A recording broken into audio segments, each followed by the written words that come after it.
निजामाबाद में नीतू किरण के हस्बैंड पर ऑटो ड्राइवर ने किया हमला। तेलंगाना के निजामाबाद के बीच सड़क पर एक ऑटो ड्राइवर ने निजामाबाद के मेयर नीतू किरण के हस्बैंड चंद्रशेखर पर जानलेवा हमला कर दिया। मेयर नीतू किरण के हस्बैंड चंद्रशेखर पर रसूल नामी शख्स ने हमला कर दिया।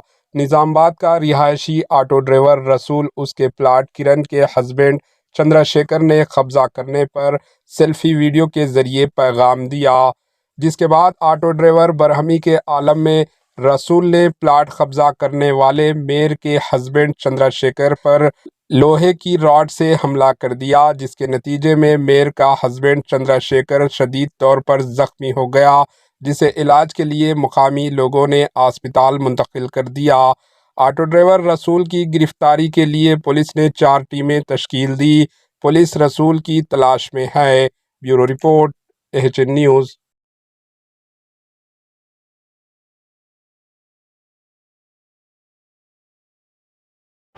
AHN न्यूज़ को लाइक करें, शेयर करें और सब्सक्राइब करना ना भूलें।